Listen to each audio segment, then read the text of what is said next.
শ্রীকৃষ্ণ জয় শ্রীকৃষ্ণ, রাধে রাধে।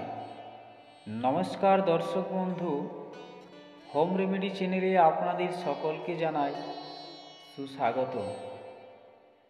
বন্ধুরা, জ্যোতিষশাস্ত্র অনুযায়ী গাছের বিশেষ উপকারিতা রয়েছে। শুধু জ্যোতিষশাস্ত্র নয়, বাস্তুশাস্ত্র, বনস্পতি শাস্ত্র, বিভিন্ন পুরাণ, আয়ুর্বেদ শাস্ত্র, এমনকি স্বয়ং সৃষ্টিকর্তা ভগবানও বলেছেন গাছ লাগানো অত্যন্ত শুভ বলে মনে করা হয়। জ্যোতিষশাস্ত্রে প্রত্যেকটি গ্রহের জন্য নির্দিষ্ট একটি গাছ রয়েছে, আর ভগবান স্বয়ং শ্রীকৃষ্ণ আমাদের সৃষ্টিকর্তা। তেমনই কিছু গাছ, যে সমস্ত গাছ আমরা দেবী দেবতার স্বরূপ হিসেবে পুজো করে থাকি, এবং সেই সব গাছে আমাদের দেবী দেবতারা ভর করে থাকেন। তো চলুন বন্ধুরা, তেমনই একটি গাছ সম্বন্ধে আজকে আমি আপনাদের সামনে ছোট্ট ভিডিওতে কিছু গুরুত্বপূর্ণ তথ্য আপনাদের সামনে আমি নিয়ে এসেছি। আর বাস্তবে যে জিনিসগুলো সত্য, বাস্তবে যে জিনিসগুলো সত্যি, সেই জিনিসগুলো আপনাদের সামনে আমি তুলে ধরি।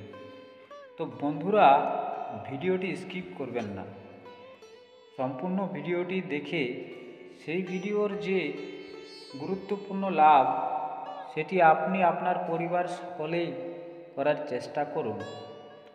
আর বন্ধুরা, এই ধরনের তথ্য বিভিন্ন শাস্ত্র থেকে তুলে ধরাই আমার কাজ, আর তাই প্রতিনিয়ত আমার চ্যানেলে এই ধরনের তথ্য আপনারা পেয়ে যাবেন। তাই যদি আপনারা কোনো দর্শক আমার চ্যানেলে নতুন হয়ে থাকেন, দয়া করে চ্যানেলটিকে সাবস্ক্রাইব করে রাখবেন এই ধরনের তথ্য প্রতিনিয়ত পাওয়ার জন্য। তো বন্ধুরা, চলুন কথা না বাড়িয়ে সেই গাছের কথা আজ আমি আপনাদের জানাতে চাইছি। বন্ধুরা, তেমনই একটি গাছ, সেটি হলো শমী গাছ। বন্ধুরা, শনির দোষ দূর করে এই শমী গাছ, এই গাছের বিশেষ মাহাত্ম্য আছে মহাভারতে। হ্যাঁ বন্ধুরা, এই গাছ সম্বন্ধে মহাভারতে একটা কাহিনী আছে, যে পুরাকালে মহাভারতে পাণ্ডবদের যখন হস্তিনাপুর থেকে বনবাসে পাঠানো হয়েছিল, তখন পাণ্ডবরা বনে যাওয়ার সময় তাদের অস্ত্রশস্ত্র ওই শমী গাছের আড়ালে লুকিয়ে গেছিল। তাই হিন্দু ধর্মে এই গাছের বিশেষ গুরুত্ব বা মাহাত্ম্য আছে। বন্ধুরা,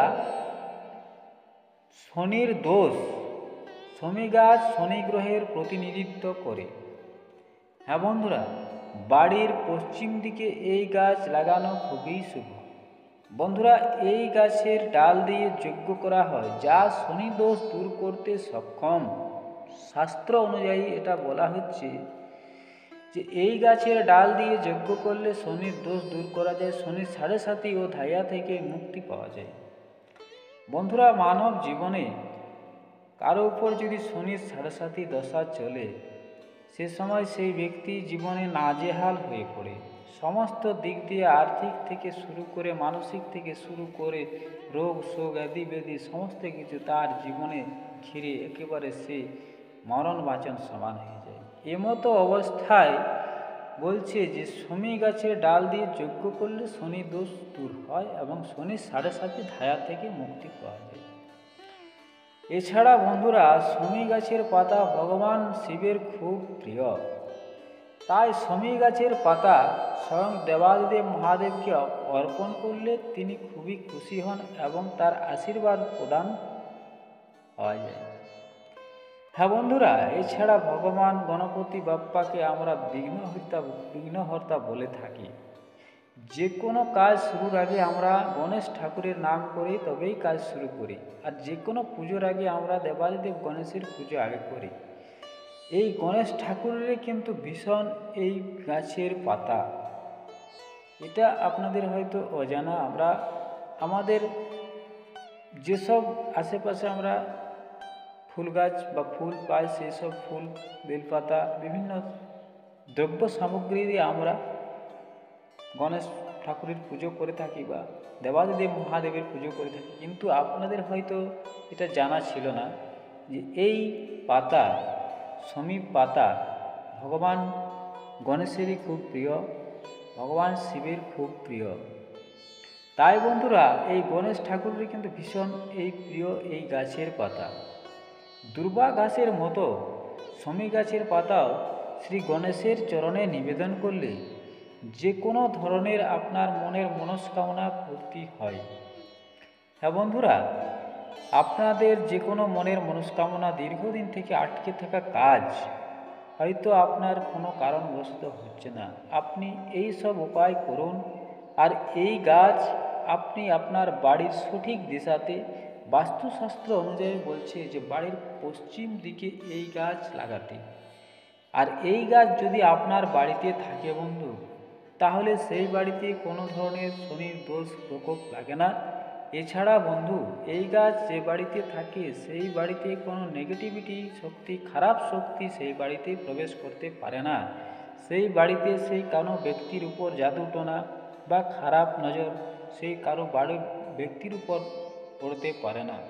তাই বন্ধুরা সমী গাছ বাড়িতে লাগানো অত্যন্ত শুভ বলে মনে করা হয়েছে। শুধু জ্যোতিষশাস্ত্র নয়, এটা বনস্পতি শাস্ত্র বলছে, এটা আয়ুর্বেদ শাস্ত্র বলছে, স্বয়ং ভগবান শ্রীকৃষ্ণ বলেছেন যে সমী গাছ যদি বাড়িতে থাকে সেই বাড়িতে শনি মহারাজের কোনো ধরনের কোনো খারাপ প্রকোপ করতে পারে না।